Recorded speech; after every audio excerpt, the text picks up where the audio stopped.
Hi, everybody. Thank you so much for joining us. Today, I am very excited to be chatting again to my dear friend, Mike, the sugar-free man. Mike Collins, thank you so much for accepting my invite. We just filmed an interview for your Quit Sugar Summit for the Yeah. next year for 2025.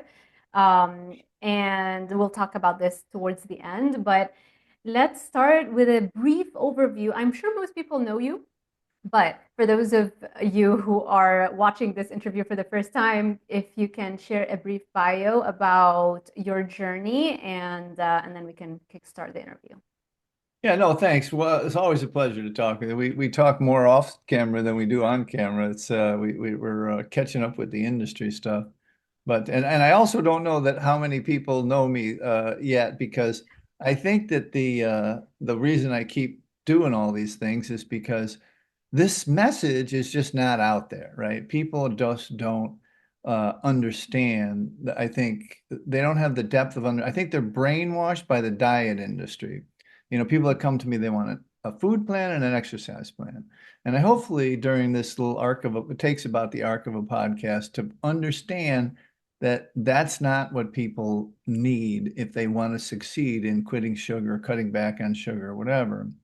And how I started really is like it starts two generations ago. My mother was my favorite sugar junkie, and my grandmother died when she was only 8 years old. Okay, and they made a deal. My grandfather had to move in with his sister, and so they lived across the street from a country store that they happened to own. The family owned. So my grandfather made a deal with his cousin Jim that anytime my mom walked into that store, she could have any candy she wanted. Just put it on her tab, put it on his tab.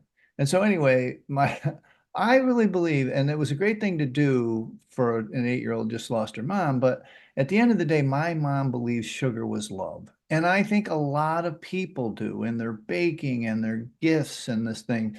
And it's Valentine's Day, it's like people have equated somehow or conflated, I guess a better word, sugar with love, right? And that's how I grew up. Okay. I grew up with unfettered access to any amount of sugar. No one even said anything. The only time they said anything was, when we were eating them out of house and home, and basically I ate my mother's stash and she couldn't have any. But we would, have all the sugar we wanted on our cornflakes, and we were scraping off half an inch at the end with milk and everything, and Kool-Aid with like 3 times the recipe, 3 cups of sugar instead of one.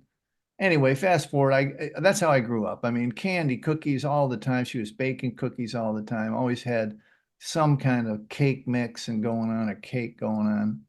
And I got sober when I was 14, or no, I ran into beer when I was 14, and on beer I knew like changed my state. And this is important. This is an important part of the whole discussion. It's like I knew that when I drank, I could talk to girls, basically. I was a little shy and I could drink behind the high school and I could talk to girls, right? So I knew that we called it liquid courage. And Yes. so I knew that there was some connection, right? And I think people still realize that. They have their glass of wine at the end of the day or whatever. So anyway, fast forward, it was a giant party for 14, 15 years, and I got sober when I was 28. And I just really wanted to get healthy again. I was beat up and bloodied, and I just wanted to get healthy again. And I read a book called Sugar Blues, and Sugar Blues talked about quitting sugar back in the day, you know what I mean?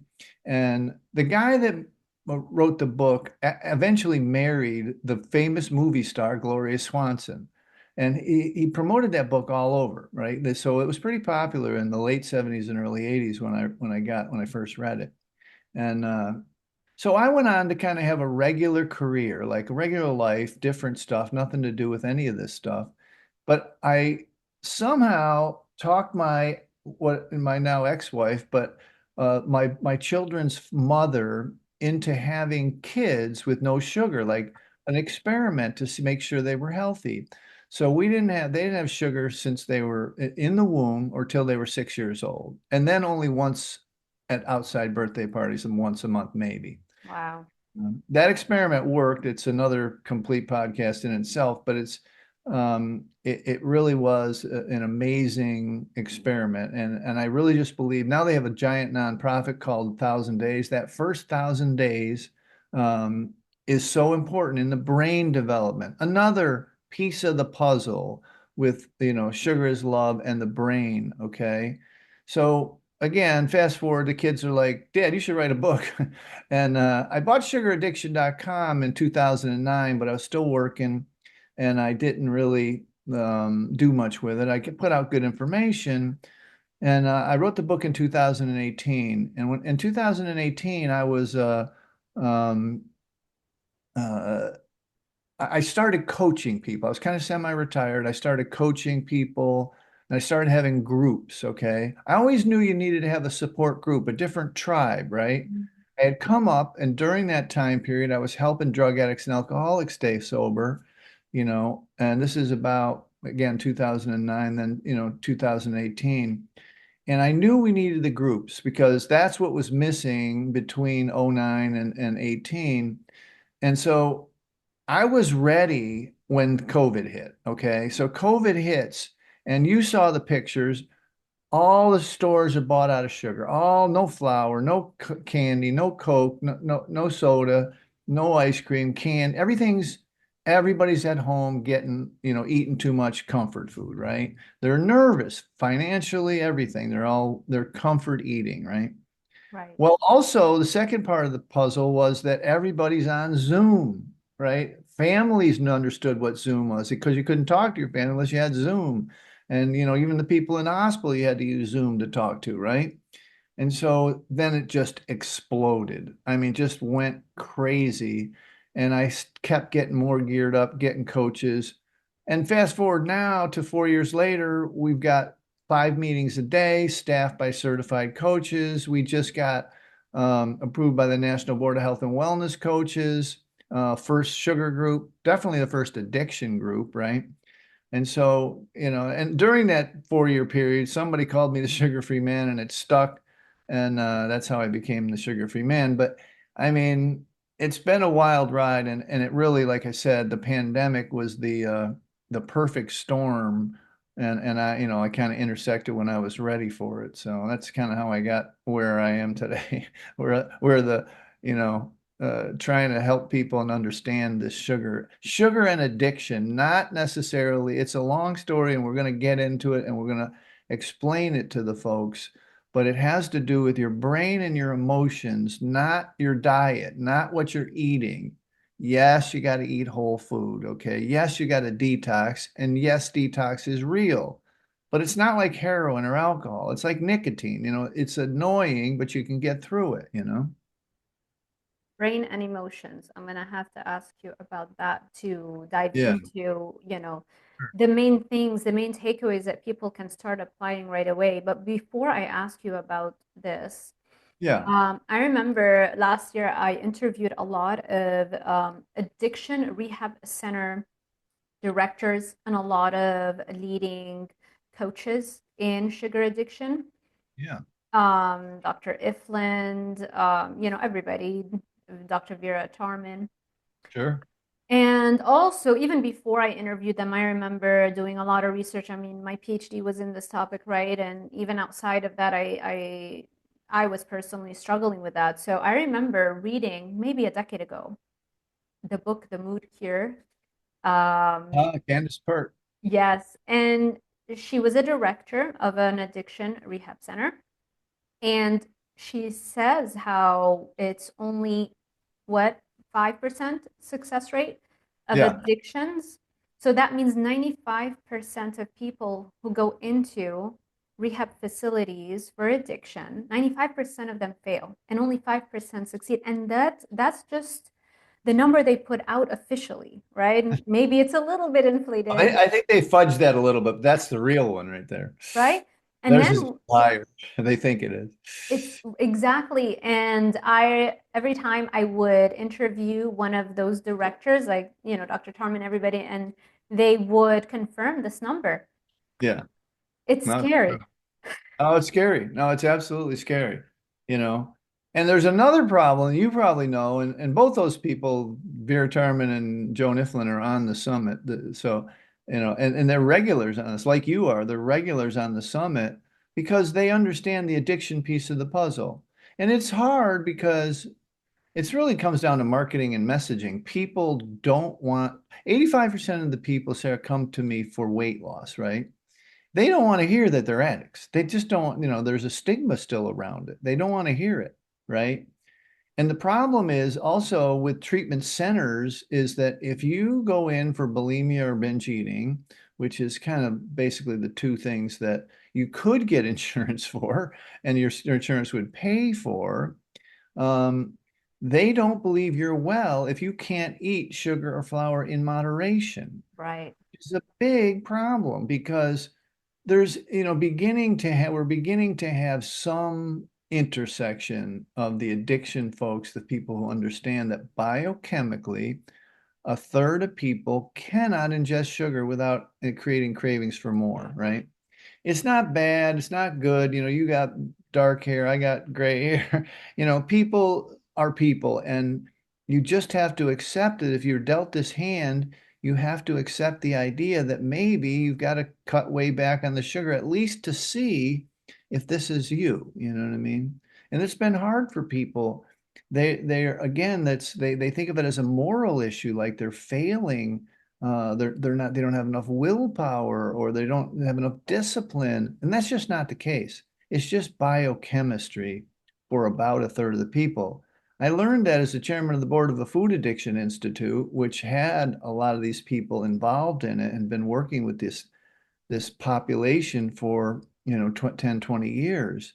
And so it's really, again, this is really what this message is about, is that there is a sea change happening. There's an understanding of I call it an outlaw group of people who have been working at the intersection of addiction recovery and eating. The issue, I think, and people don't really understand it. I just ask them to let the information light on them, right? Just let the information light on them. The Mm-hmm. problem is that we share the delivery system of this drug, and it truly is a drug. One of our most famous summit people, and you know him, and probably everyone knows him, is Robert Lustig. And he says very clearly, this is a brain and body neurotoxin that stops the production of ATP. It affects your brain, your nucleus accumbens.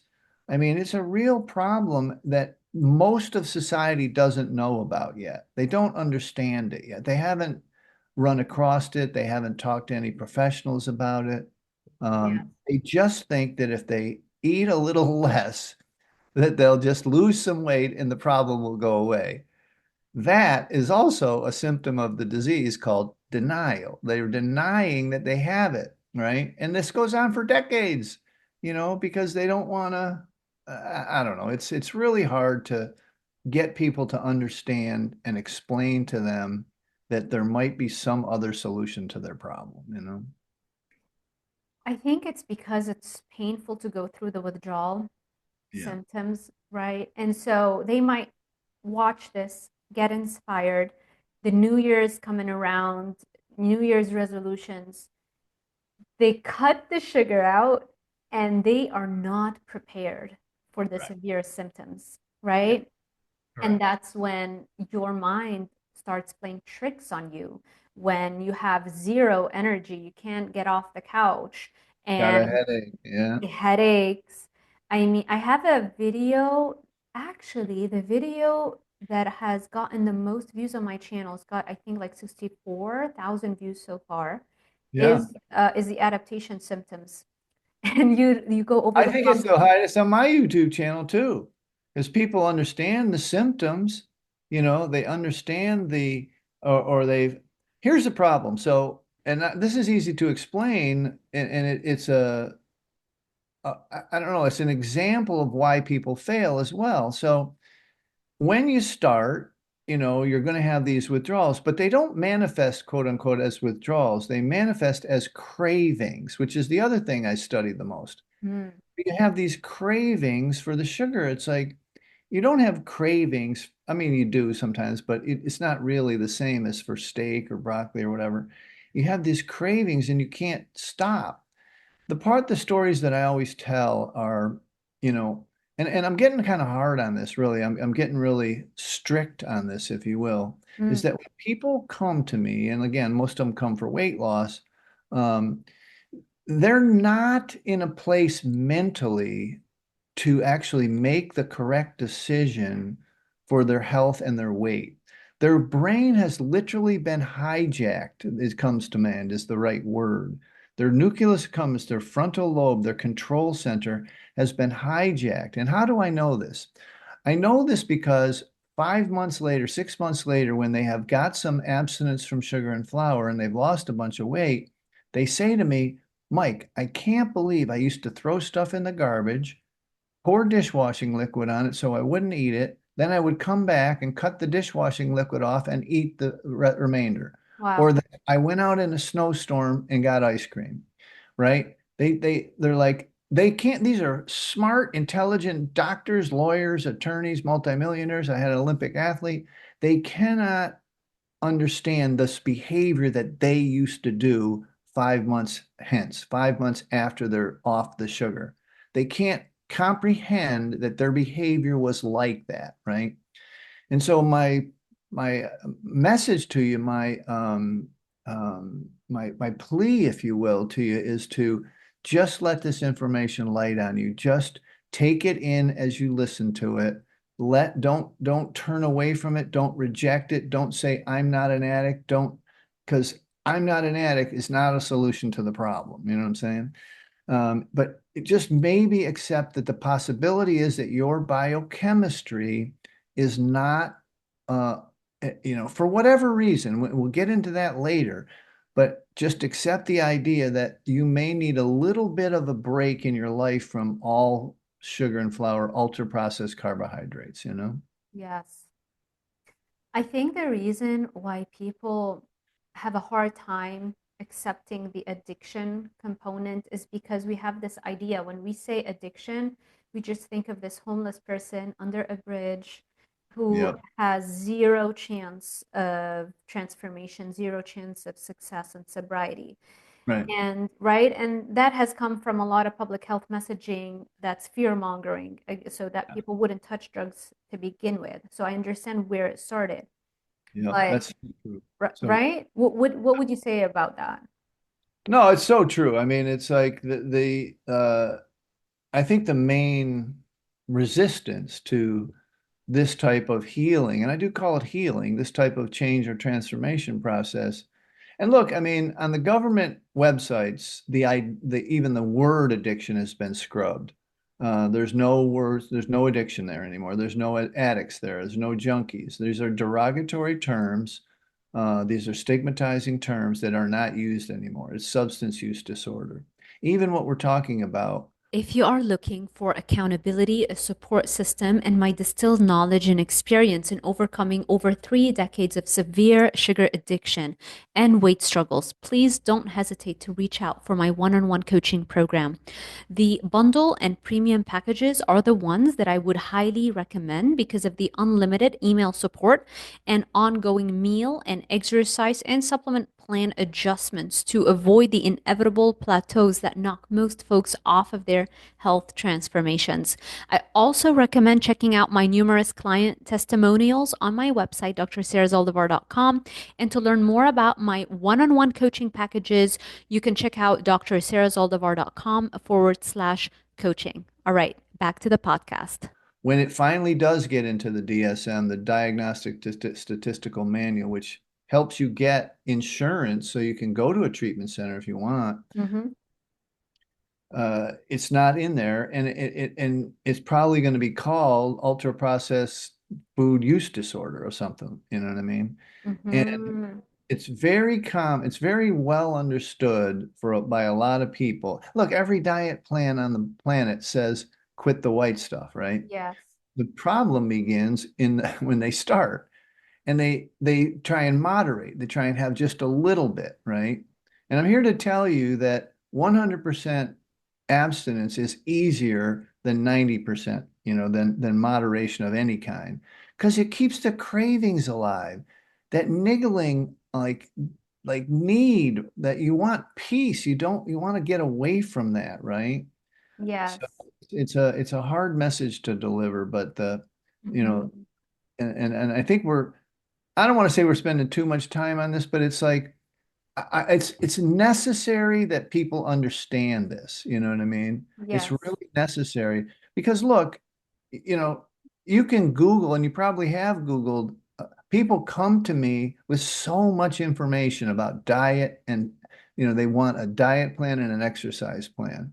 This is a brainwashed hangover, to continue with the drug analogies, hangover from the diet industry, the $78 billion diet industry. And let's just be honest, I don't want to be curt or mean or anything, but how's that working out for you? You know what I mean? How's that working out for society? You know the figures and they all know it too. You guys all know it. 95% of all people who lose any amount of weight gain it all back in the first year, and then they add some. So if they lost 100 pounds, they gain 105 back. You know what I mean? Or more.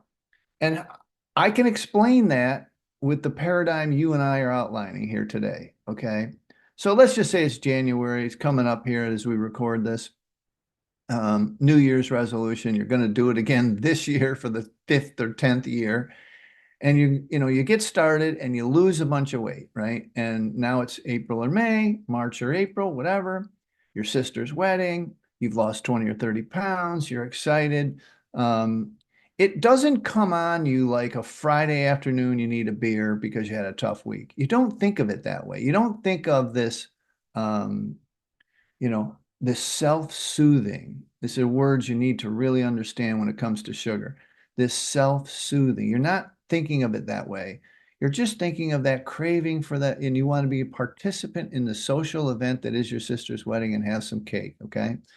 And if I've heard, and you've heard it too, if I've heard this once, I've heard it a million times.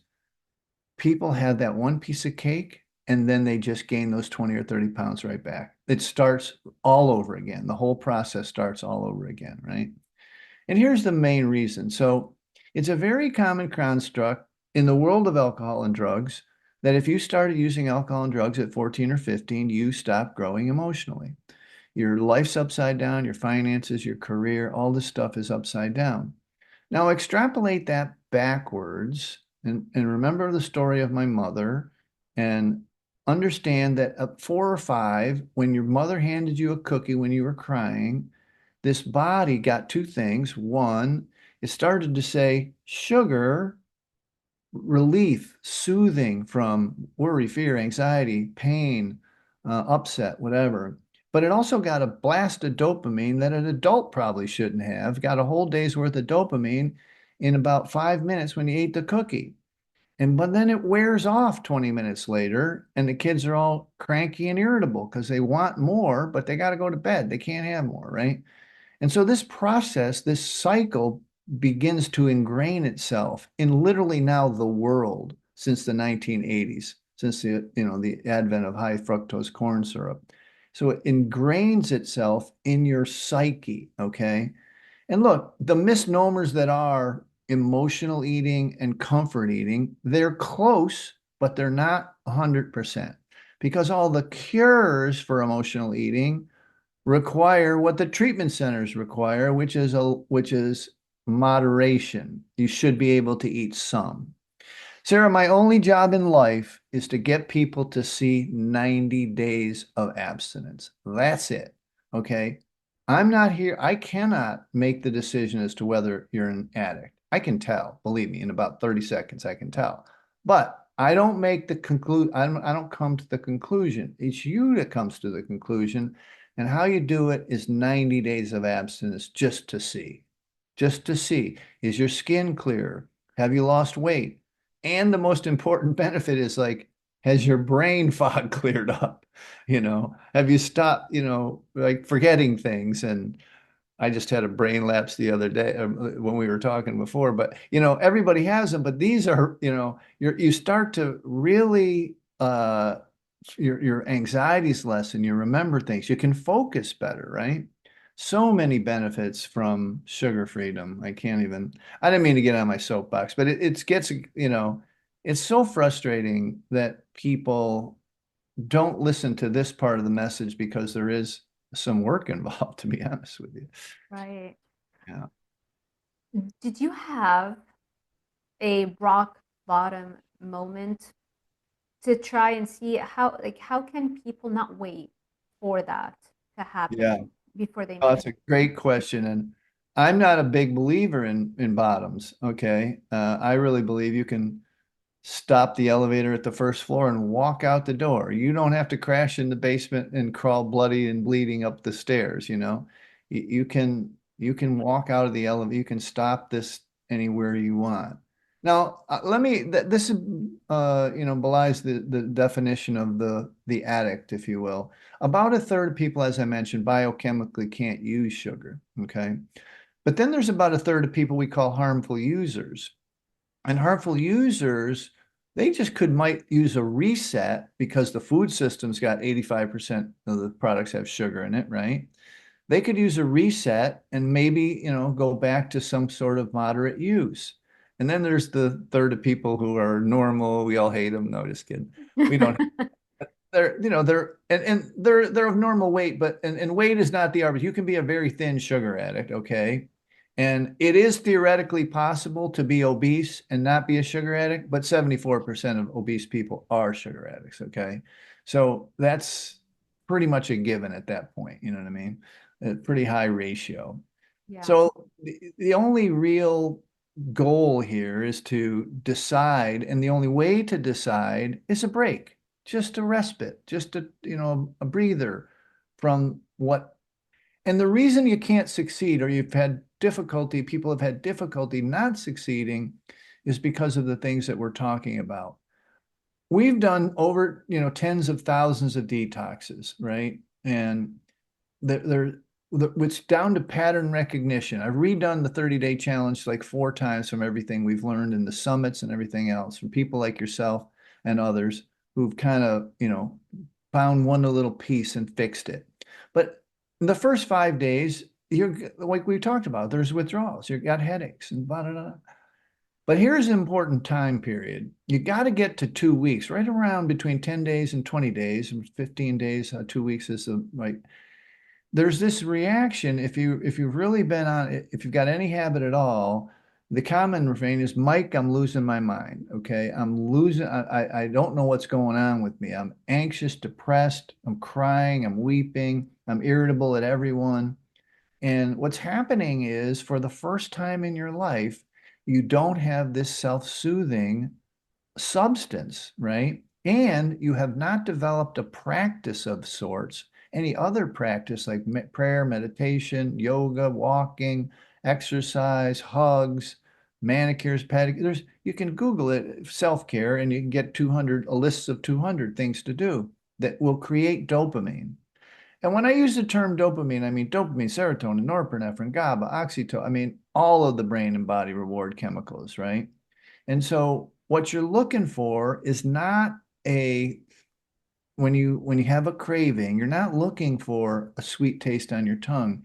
You're looking for a dopamine hit, right? You're looking for a reward chemical to be pushed, just like alcohol and drugs, okay? And the difference is the dose makes the poison, okay? So the dose, take a little alcohol, you take a little heroin, a little cocaine, a little marijuana, but we are pounding average 20 teaspoons a day. If you got any habit at all, it's 30, 40, or 50 teaspoons a day, okay? You've never, since you were a child, had a break from this substance. And now the science is very clear. Like, it's affecting your brain. It's affecting your nucleus accumbens, as we mentioned. It's affecting your thought process. And it's grooving neural pathways of self-soothing in your brain. Okay. And if you don't really like, this science is very new. Okay. And that's why we have these interviews and these summits and stuff so that people can understand that sugar shrinks your brain. Okay. It creates holes. If you slide people in MRI that abuse sugar, there's holes in their brain. If they go a whole year without it, the holes heal over. You know what I mean? This is a real thing that most of the society doesn't know about yet, right? They're all still in that paradigm of eat less, exercise more, right? And so, again, it takes about the arc of a podcast, 40, 50 minutes for people to put all the pieces together. And, I know it sounds like I'm vomiting on people to get it all in 40 or 50 minutes because it takes time to work through it emotionally. A lot of people come to me, recovering alcoholics or people that have been in, therapy for 10 or 15 years.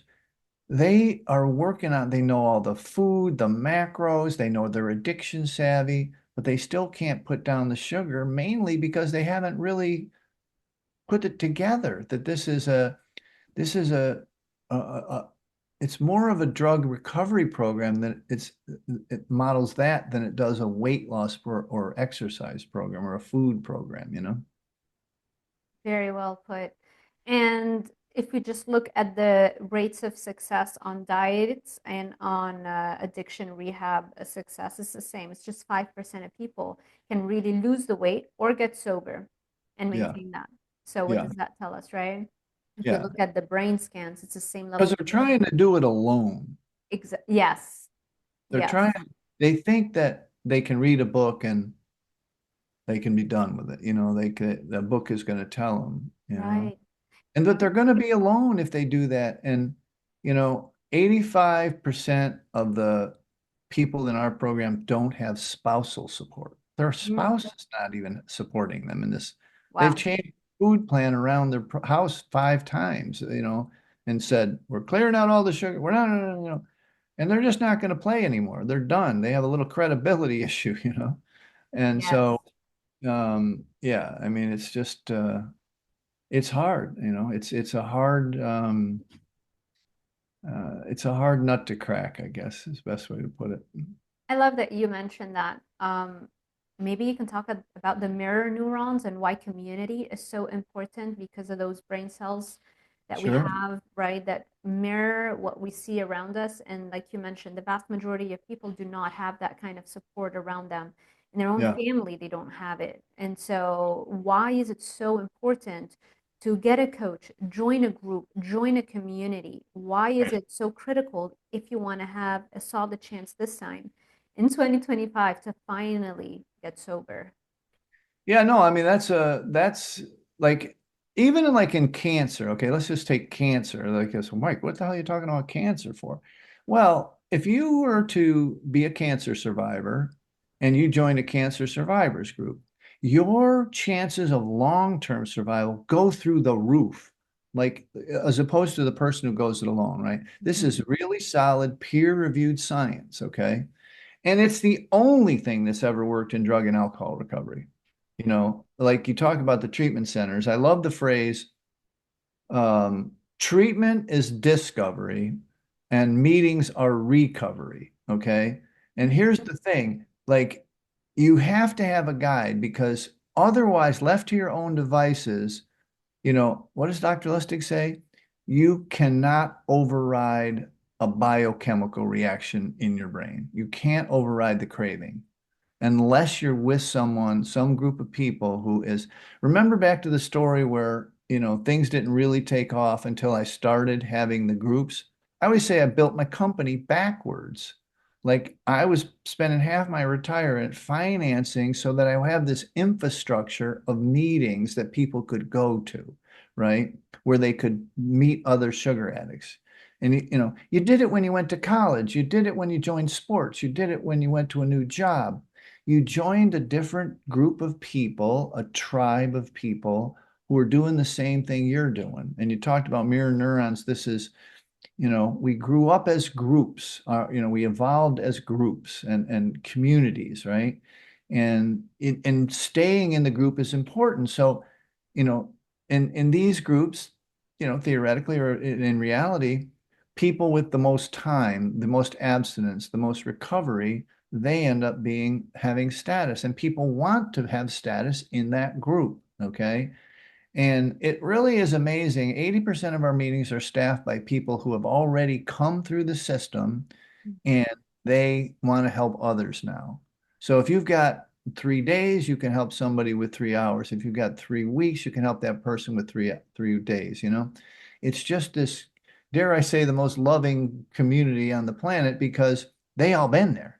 Whether my group, your group, Jones group, anybody's group, they all been there. You know, we all been walked a mile in your shoes kind of thing. And so it's not like the general public right now who is trying to eat less and exercise more. I can't stress that enough. I've probably said it 5 times, but how wrong that is for most people. It's not a system of success, a system that will help you succeed. It's just not. It's proven itself wrong because the weight of the populace keeps going up and the Yes. failure rate, the 95% failure rate is real. It's almost legend in the medical and weight loss industry, right? Although people keep buying the books and keep buying the shakes and keep buying the pills and keep buying the gym memberships, it hasn't helped them, you know?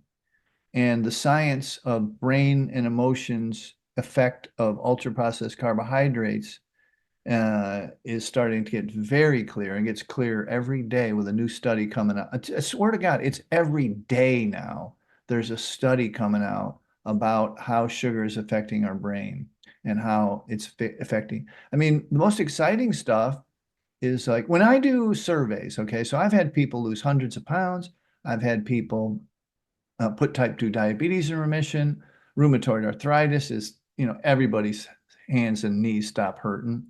All of these things have happened. But when I do a survey, like what was the most important thing that you got out of, you know, quitting sugar or cutting, you know, whatever? It's that their brain came back online, that they could focus better, you know, remember better, that kind of thing. And this new science of what's called metabolic psychiatry, where we treat psychiatric issues with a diet change that includes a low carbohydrate, higher fat kind of diet.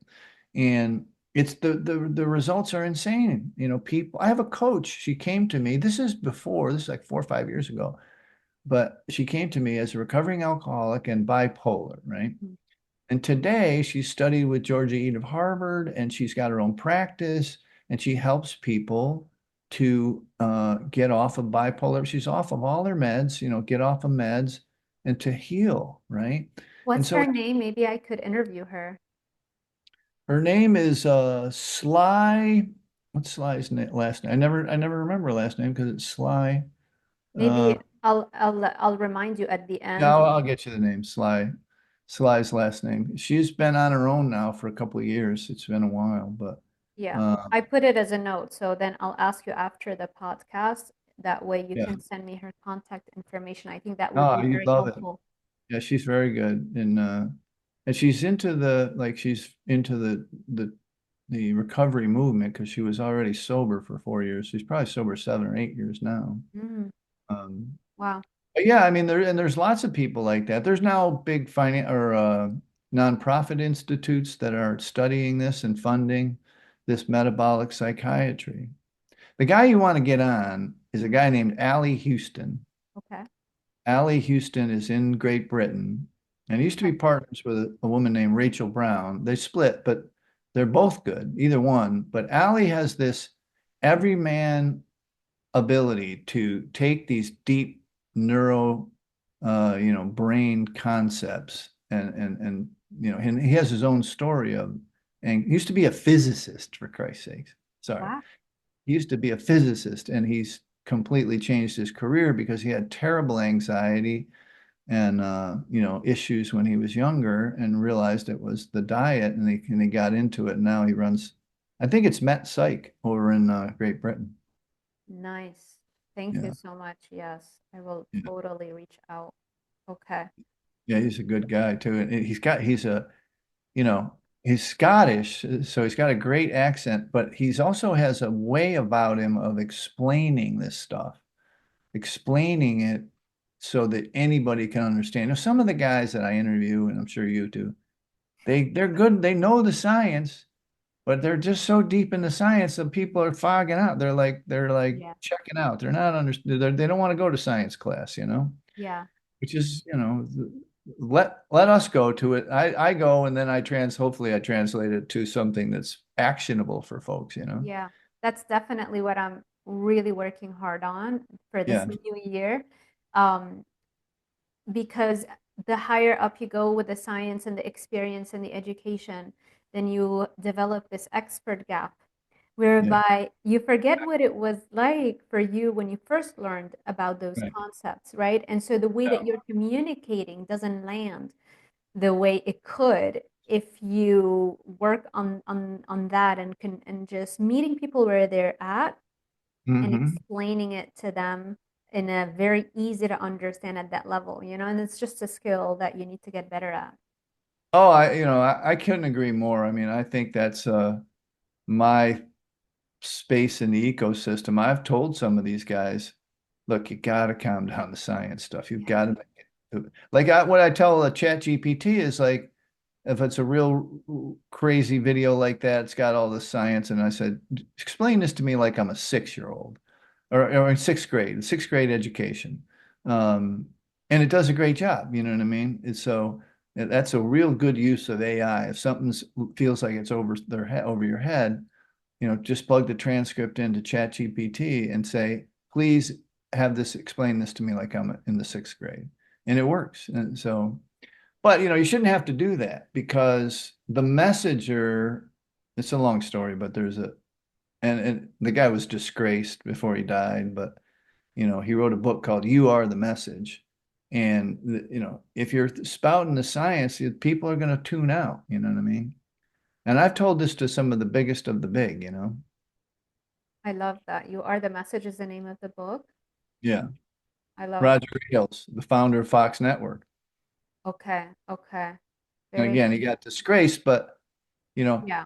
he used to say that Ronald Reagan, and the main ingredient in that you are the, he used to go into, I'm glad we're actually talking about this because I think it's important as people listen. Mm-hmm. It's like, so he used to go in, he was a consultant before he founded Fox with the Murdochs. And we're not talking politics. I don't even watch Fox, but whatever.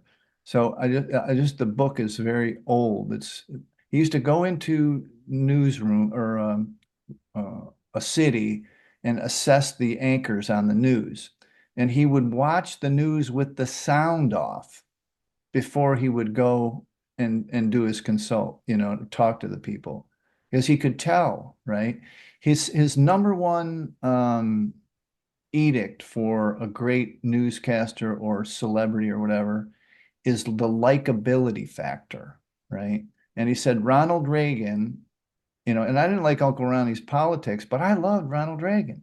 You know what I mean? Ronald Reagan had the highest likability factor of any politician or any human that he ever knew. And it's true, you know what I mean? It's like the guy could do no wrong, even though he wasn't perfect, obviously, but and it's a light description of charisma, but really it's more of he called it a likability factor. And the scientists are having a difficult time. That's why we have the summits, uh, doing what we're discussing here, which is there's valuable information that's coming out every day with the science of the brain and the science of neuroplasticity. And hell, they're calling diabetes or Alzheimer's diabetes 3. You got to make the correlation between this habit that you have that you think is a problem for your weight or your diabetes diagnosis. You've got to start understanding that the transformational process is in your brain and your emotions, not in your food plan or your exercise plan. Okay. This is the big uh, unlock to the ridiculous $78 billion diet industry, the part that's missing, the golden key to the golden lock, right? And that's the hard part. People are not understanding this. And I'm not here to shame anybody or whatever. I'm just here to educate people so that they can get the most benefit out of what they're going to try if they're going to try something, a change process of sorts. 1000%. This is why we were talking about this before this podcast, that what we generally do is really all mindset coaching. It's all psychology and mindset and dealing with emotions because I can give you the best diet in the world that but if you follow it, of course you're going to lose weight, you're going to transform your life. But that's 1% of the solution. Right. 99% of the work falls into why can't you stick to it? Why can't you do the work? Yeah. And then it's the pain threshold, low baseline dopamine levels, people pleasing, setting boundaries, not having a community of support, like all those things. And I think people vastly underestimate what goes into it, which is why they decide not to hire anybody and try to go at it by themselves. And that's why they end up wasting years. And I mean, I know I wasted years trying to Right. do it all by myself. You went over something really quickly in that list there, and you're 100% right that this turns very quickly into lay therapy. You know what I mean? It's like we have to what you're covering up, God forbid it's sexual trauma or physical trauma of old, but there's a lot of books written about this, the body keeps the score kind of stuff, is that, you know, you have covered up with this, go back to this construct that, if you started using alcohol and drugs at 14 or 15, you stopped growing emotionally. We've been covering up and using it for everyday stresses and strain to self-soothe. We've literally outsourced our self-soothing to a substance.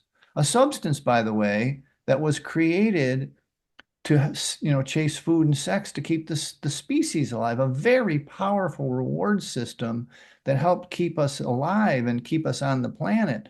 And so we figured out how to hack it by sitting on the couch eating sugar, right?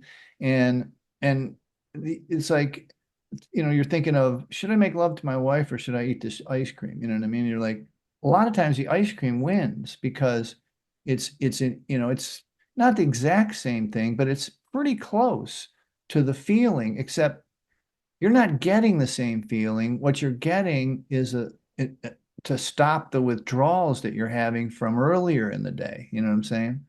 It's like, and so, and again, the sharing the delivery system with your mouth is the cruelest joke the universe ever played because it's got to go through your mouth, it's got to go through your stomach and to get into your system. But make no mistake, you're putting a drug in your body to soothe yourself. You're not looking for something sweet. You're not looking for a celebration, which has been a marketing construct. Valentine's Day did not used to be candy. Halloween did not used to be candy. Christmas did not used to be candy. It was for love and sharing and a lot of different other reasons, but it wasn't, co-opted by a marketing group. And now, again, with the food system. But anyway, I get on a rant, I get on rants, but I used to have a therapist, a good therapist one time, and I would tell him, you told me the same thing last week. And he goes, like, a good therapist tells you the same thing over and over in different ways until you get it, until you understand it, right? That's so true. Until it clicks for you Until it one of these clicks days. for you. Yeah. Yeah. You tell a different story, a different way, a different angle. Yeah. But at the core of it all, for folks, the only thing, one of the people on the summit is Bitten Johnson. She's amazing, right? And she's not as the one thing we disagree a little bit on is this emotional stuff, because she's more first order, and I want to explain that is that she believes, and I believe it too, is that you have to first heal your brain. There has to be biochemical repair going on for you to even do the things that you need to do, which is set boundaries, Mm.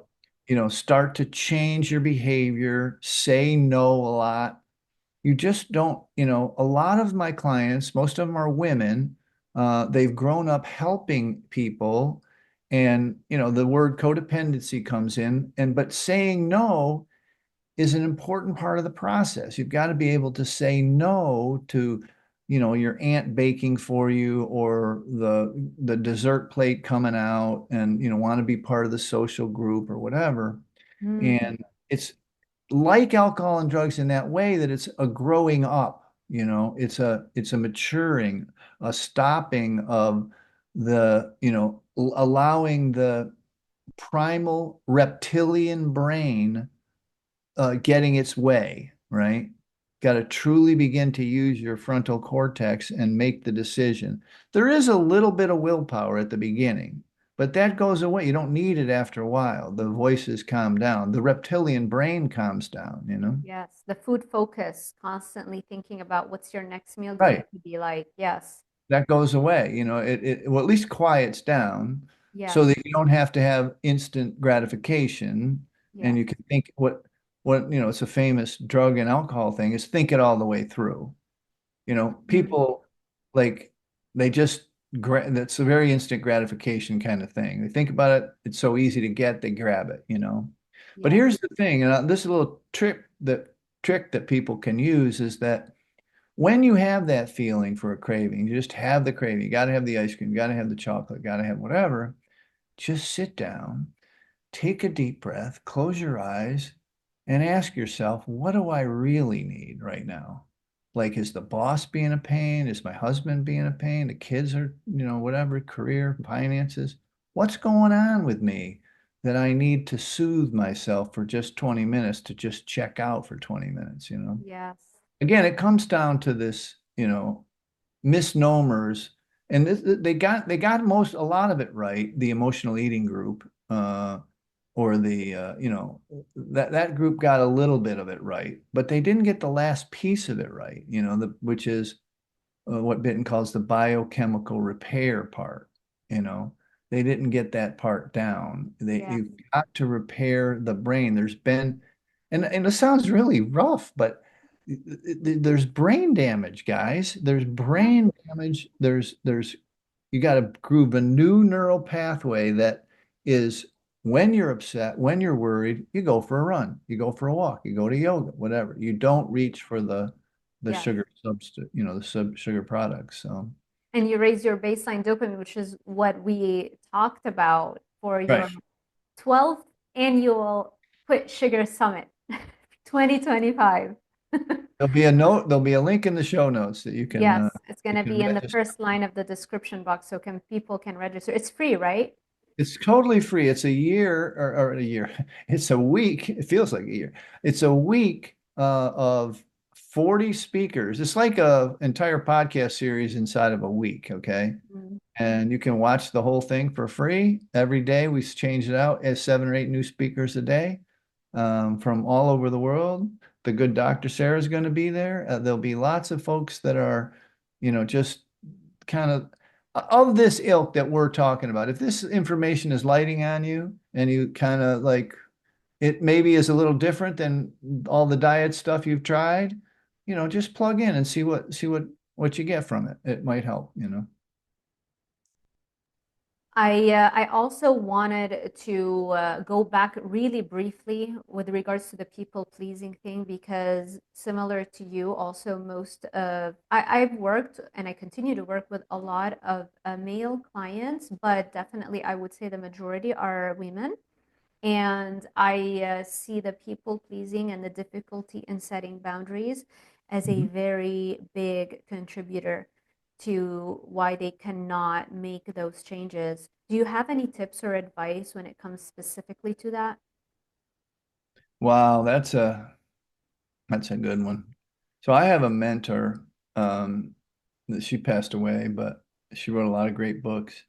And she had a construct called living in process, which means, I'm a real big fan of the citizen scientist movement of, if you can really plug into um, doing this as an experiment for you. They call it N1, like your experiment with your body, right? Your health.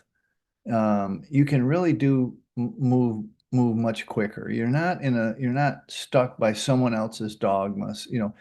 Read all the information, mine, Sarah's, the summits, whatever.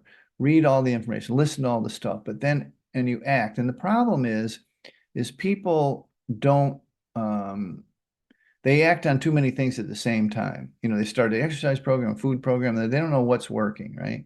Got to do one thing at a time. But as far as the boundary setting stuff, the thing is like, again, the main ingredient in boundary setting is no. Okay. The word no. The ability to change the behavior that you're doing something to please another. The difficulty in, again, this is models of codependency, if it isn't exactly a codependency recovery program, where you've got to take care of you now. And you've brought the kids up, you've done good for the boss and for the husband, and now it's time for you to take care of yourself. And when that begins, the overwhelming feeling is guilt. You feel guilty that you're not helping, okay? And the phrase, the curing phrase for that is feel the guilt and do it anyway. So you've got to take care of yourself. Now, this sounds like platitudes. This sounds like, um, oh yeah, okay, big deal, Mike. Everybody knows that or whatever. But it's a lot harder to do than it is to say, or to, and you have to do it all the time. Like if it's time for you to go on your walk or if it's time for you to go to your yoga class, you got to tell the husband, you got to watch the kids. I'm going. And, you're going to feel a little guilty. And it's these boundaries that you set or telling your mother, your aunt or something to stop bringing cake over or whatever. We don't eat it here anymore or whatever. So you've got to do this work that's more remote. I always tell this story. So this lady, she had 5 months, no sugar, no flour. She lost a lot of weight. She was doing great. Her friend had her husband die. So after she grieved a little bit, they scheduled a lunch date and they went out. And she, for the whole thing, she's mostly talking about her husband or whatever. And she did fine. She ate the abstinent meal, no pot, didn't eat any sugar. And then she said, "You want to split a dessert?" And she just couldn't say no.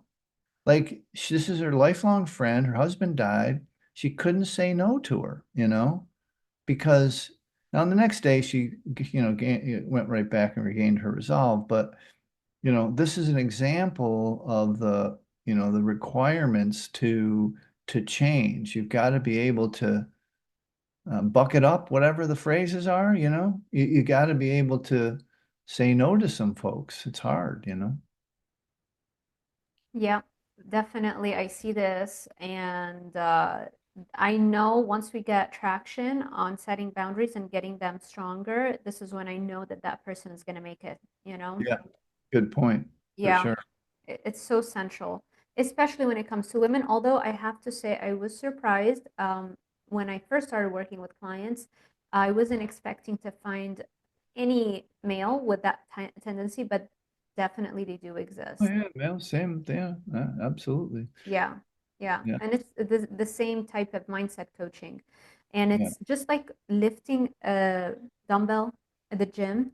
You get stronger and then you can lift a heavier and heavier and heavier yeah. one. It's the same thing. You start saying no with the smallest things. And then you start, it's like You're you right. build the muscle. It's a muscle. And then it won't feel painful anymore. No, You I say agree no to the 100%. bigger things. Yeah. You say no to things that don't appear in the beginning as saying no to your boss or saying no to your husband for, something.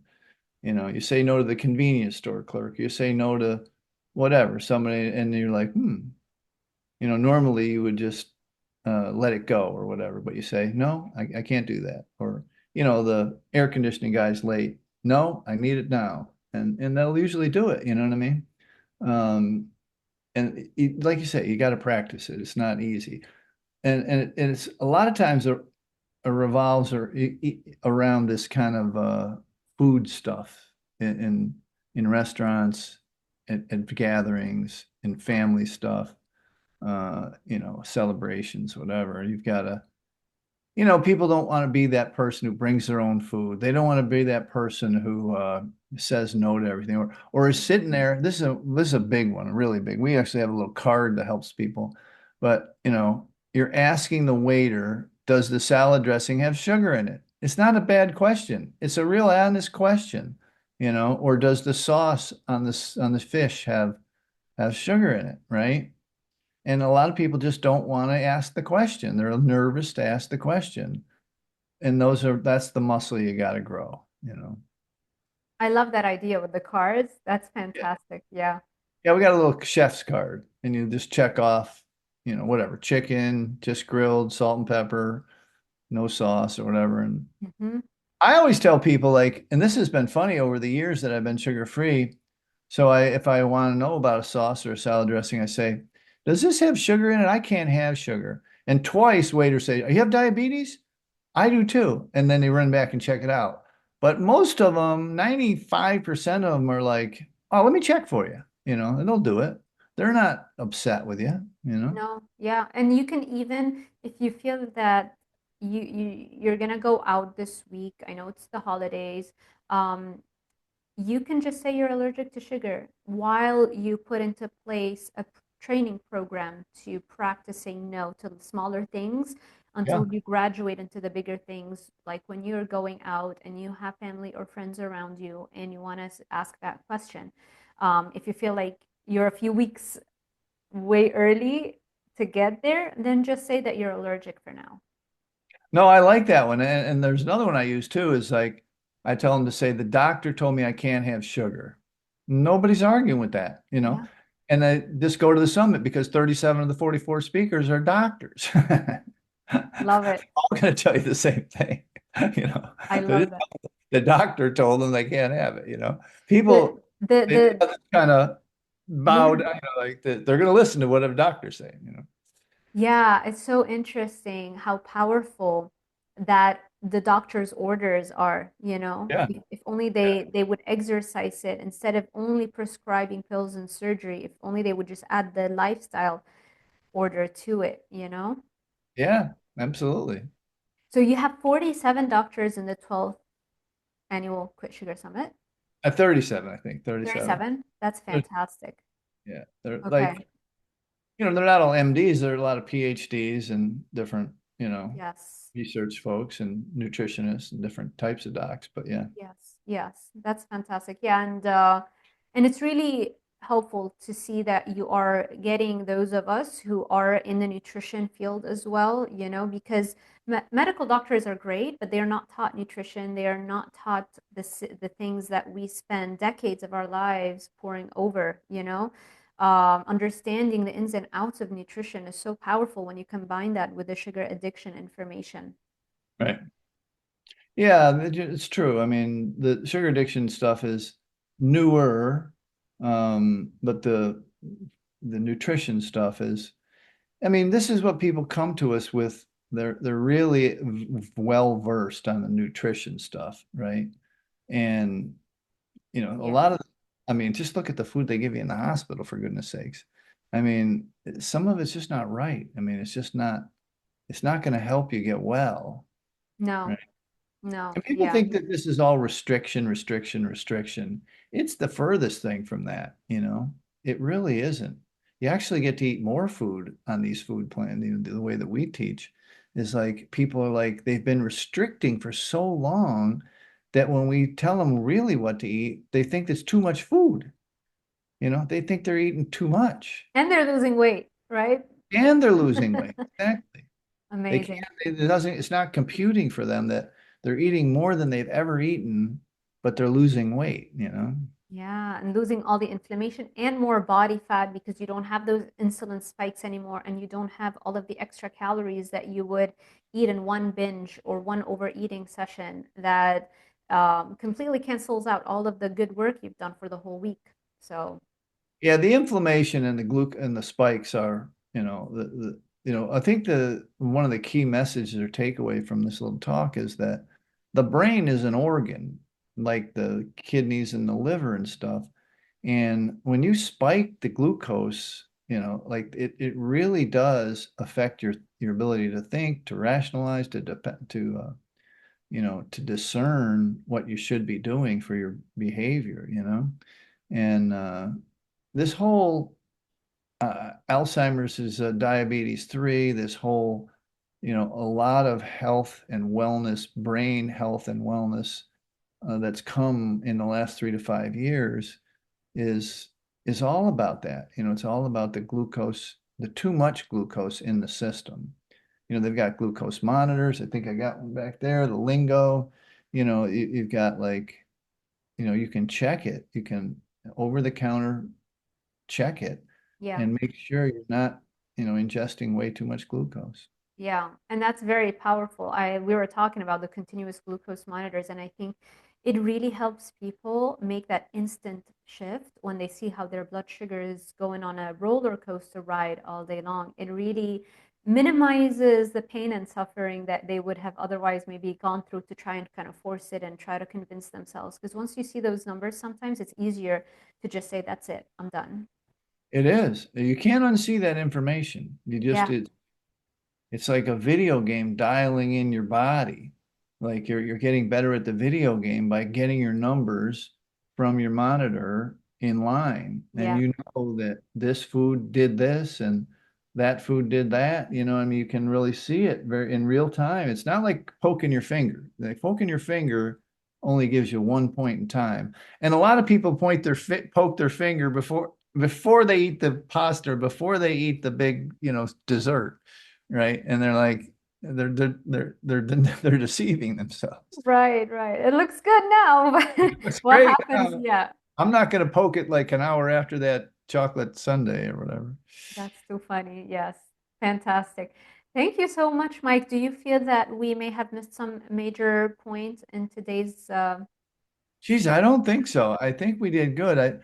I'm hoping that it wasn't too sciencey like we talked about, or too, hopefully we translated lots of research, lots of real life experience into something that's palatable so that folks it can be actionable. This whole, I don't know if you've heard the stories of the Greek orators, some people put them to sleep, but some people compel them to action. You know what I mean? It's like if hopefully that what we've delivered today here has got them motivated to take an action of sorts. And that action, like I said, is just give yourself that break. Just give yourself a respite from ultra processed carbohydrates for 30, 60, or 90 days. And then you decide at that point. fantastic.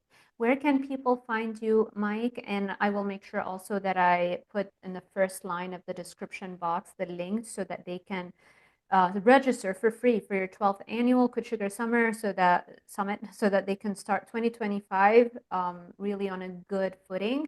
Yeah. But outside of that, where else can they find you? And if there's anything else you would like to add? Yeah, I mean, I'm the sugar-free man everywhere on social, so you can just Google me or Mike, I'm around. But sugaraddiction.com is the main. We have the copy of the book that we brought home from Amazon. You get it for free there at sugaraddiction.com. Or you can get it on Amazon for free and you get a hard copy, which you got to pay for the hard copy. But yeah, I mean, the summit itself, there'll be a link in the show notes. You can go there and just register, just give us your email, and then we'll start sending you the schedule daily of who's going to be speaking and stuff and what day Sarah will be on and everything. So yeah, I mean, we're around, we're out there. And if you have interest, if you're a health coach too, we're doing some of that. So just get a hold of us. We're around. Fantastic. Thank you, Mike, so much.